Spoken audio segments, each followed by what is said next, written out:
सबको ये पता है कि सुदामा जब कृष्ण के पास गए थे, ये गाना सबने सुना है, अरे द्वारपालो, है ना। यहां से कहानी सबको पता है कि सुदामा गए थे भगवान के पास कुछ मांगने कि भगवान कुछ दे देंगे, घर परिवार चल जाएगा, और भगवान ने उनको महल दे दिया, सोने का महल दे दिया, ऐशो आराम दे दिया। ये सबको पता है, राजगद्दी पे भगवान ने बिठाया। लेकिन इससे पीछे की कहानी किसी को नहीं पता है, बहुत कम लोग जानते हैं। जिन्होंने पढ़ा होगा अच्छे से, वो कहानी मैं आपको बताता हूं सर। आप देखिए कि भगवान कितनी बात याद रखते हैं। तो हुआ यूं कि उन दिनों एक बुजुर्ग महिला थी जो नारायण की सेवा करती थी, भगवान विष्णु की। भिक्षा मांगती थी, जो भी भिक्षा में आता था पहले भगवान को भोग लगाती थी, नारायण भगवान को, और उसके बाद खुद पाती थी, खुद ग्रहण करती थी। तो कई दिन से भिक्षा नहीं मिली थी। एक दिन शाम को कहीं से चने मिले तो चने लेकर के जब घर लौटी तो रात हो गई थी। तो उसको भोग लगाना था भगवान को। उसने कहा कि प्रभु अब रात बहुत हो गई है, आप भी विश्राम करो, मैं भी विश्राम करती हूँ, कल सुबह भोग लगाऊंगी, फिर दोनों खाएंगे। तो उसने चने की पोटली जो है खुट्टी पे बांध दी और वो सो गई। इधर रात में एक चोर घुसा है, उसने देखा कुछ पोटली में बंधा हुआ है, उसने वो पोटली चुरा ली। उसके निकलने से आवाज हुई घर में, वो बुजुर्ग महिला चिल्लाई। वो चिल्लाई तो आस पड़ोस के लोग भी उठे, लोग उस चोर के पीछे भागने लगे। चोर आगे आगे, लोग पीछे पीछे, लोग ढूंढने लगे। चोर छिपता गया, छिपते छिपते चोर पहुंचा संदीपनी गुरु के आश्रम में, और उस आश्रम में जाकर के छिप गया। अब लोग बाहर ढूंढ रहे हैं, आवाजें आ रही हैं। चोर घबराया हुआ है।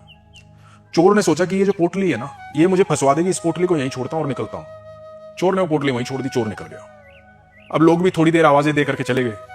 इधर जब प्रातःकाल हुई तो जो गुरु मां थी, संदीपनी गुरु जी की जो पत्नी थी, वो साफ सफाई करने लगी। तो उनको वो पोटली मिली। वो पोटली खोल के देखा तो उसमें चने थे। कि भाई चने कहां से आए यहां पे? तो बोले चलो कोई बात नहीं, ये तो व्यवस्था है भोजन की, तो ये तो काम ही आ जाएगा। तो इधर सुदामा और कृष्ण जो हैं वो लकड़ियां बीनने जंगल में जा रहे थे। तो गुरु मां ने कहा सुदामा को और कृष्ण को, सुनो, ये चने लेते जाओ, भूख लगे तो खा लेना।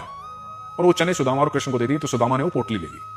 अब सुदामा और कृष्ण लकड़ियां बीनने का काम कर रहे थे अपने जंगल में। सुदामा के बारे में ये बहुत कम लोग जानते हैं। सुदामा त्रिकालदर्शी थे, भूत भविष्य वर्तमान सब जानते थे, इतने विद्वान थे वो। तो सुदामा के हाथ में जैसे ही पोटली आई ना, सुदामा को पता लगा कि ये पोटली जो है ये चोरी की है। और उन्होंने ध्यान किया तो उनको पता लगा कि जिस बुजुर्ग महिला की ये पोटली चोरी हुई थी, उसने श्राप दिया है कि जो भी वो प्रसाद, जो भी वो खाएगा, क्योंकि मेरे नारायण का प्रसाद है, वो 4 दिन बाद भिक्षा मिली थी, जो भी खाएगा वो मुझसे भी ज्यादा दरिद्र हो जाएगा जीवन भर के लिए। तो ये श्राप उस बुजुर्ग महिला ने उसको दे दिया था, जो भी वो चने खाएगा वो दरिद्र हो जाएगा।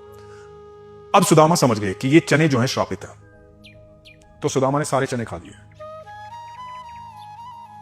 अब भगवान ने बोला, ठाकुर जी बोले कि भाई भूख लगी है, चने कहां है? तो सुदामा बोले कि यार मुझे ज्यादा भूख लगी थी, मैंने खा ली, तो अब तो चने नहीं है। क्योंकि सुदामा ने सोच लिया था कि यदि कृष्ण ने चने खा लिए तो ये तो अनंत ब्रह्मांड का रचयिता है, और अनंत ब्रह्मांड का रचयिता यदि दरिद्र हो गया तो ब्रह्मांड का क्या होगा, दुनिया का क्या होगा। क्या बात है, क्या बात है। तो ये बलिदान उसने बचपन में दे दिया था सर, अपनी मित्रता के लिए। इसीलिए जब समय आया ना, तो भगवान को उसका बलिदान याद था। भगवान अपनी राजगद्दी छोड़ करके भागे गए थे उसको गले लगाने, राजगद्दी पर बिठाया था और उसके चरण धोए थे। जिसके चरणों में अनंत ब्रह्मांड पड़ा रहता है, वो चरण धो रहा था अपने मित्र के।